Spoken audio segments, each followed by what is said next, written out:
Anna Mabhena, and I'm coming from the organization Zimbabwe Liberated Girl Child in Action.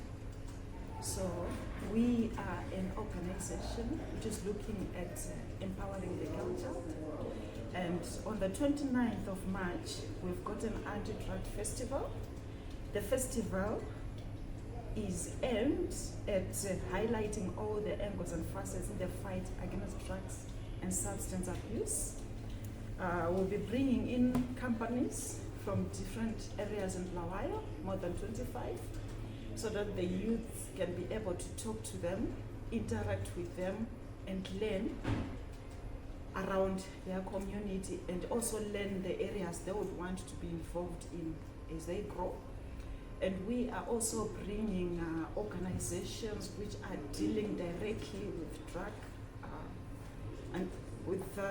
and substance victims, so that they get to talk to them, they get to understand the problems they are facing, and also they'll be interacting with some youths who have also been affected by drugs, and they get to understand why they manage to do drugs and how they manage to overcome the problem.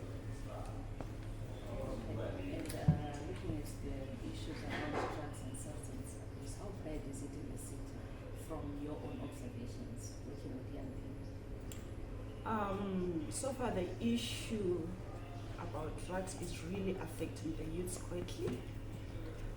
We had a chance to visit Enguchene Hospital, and most of the people who were there are actually affected by drugs, and most of them are actually our young people.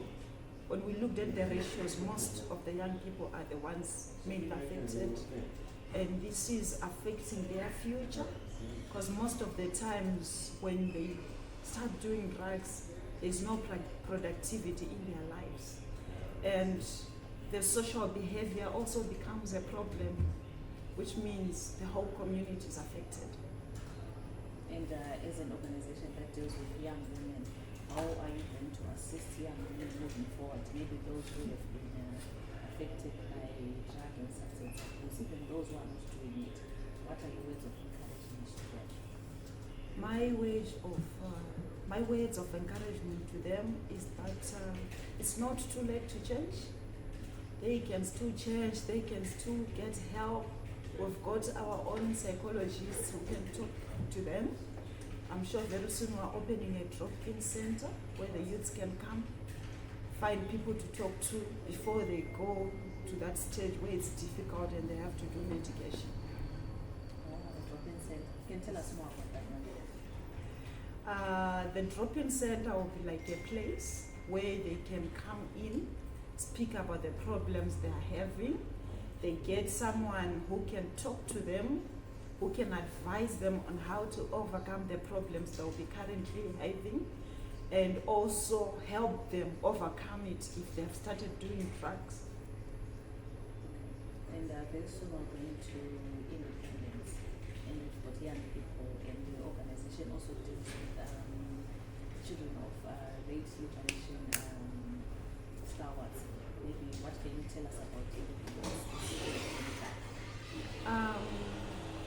As children of war veterans, including myself, independence signifies a lot for us since our fathers went to war. So it's a reminder of us to defend the gains of the liberation that our fathers fought for. So it's a serious thing for us. It's a continuous fight. Yes, we can't go back to war, which was already won, but we are fighting every issue that's around us to make sure we continue liberated. March, that's next Saturday, and it's going to start from the City Hall in the morning at 7 o'clock up to Gifford High School, where we are going to start our various activities in terms of sporting. And we also have organizations who are going to assist our kids with scholarships, because we seem to be having a lot of kids who have lots of potential but no finances to progress with their schooling, or they've done their schooling but they can't collect their results because they have some debts, So we have asked some organizations to come and assist us with that. And registration will be done in the morning, and they will announce whoever has qualified for those scholarships by end of day, the same day on the 29th. Stakeholders coming in. It's actually everyone's responsibility in our society to fight this issue of drugs. And we've got so many people who are coming on board, like ZLGCA. We've got Enguchene Hospital, we've got Active Youth in Zimbabwe, we've Sianda's Trust, we've got even the CID themselves, Ministry of Sports, Ministry of Health. We've got so many players who are coming in to join this fight, because it's a real fight that we're having in our society.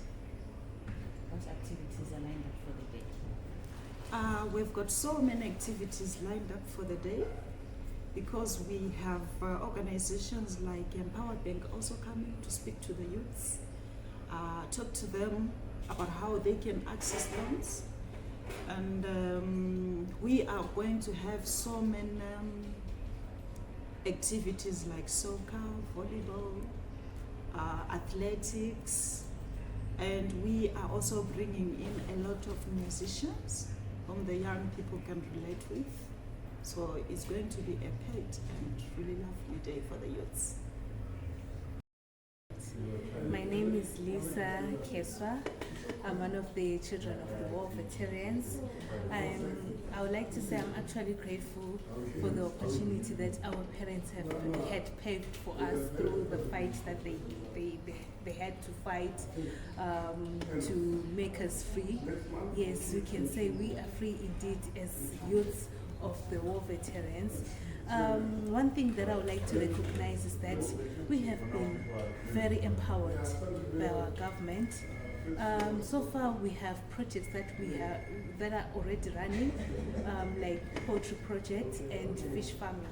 So as one of the children of the war veterans, I can say that I am very empowered. And also I would love to see other youths being empowered as well. For example, with the issue of drug and substance abuse, is mostly created by unemployment. So I would love to see many youths here in Bulawayo as well as other parts of the country being employed, having various projects that they endeavor.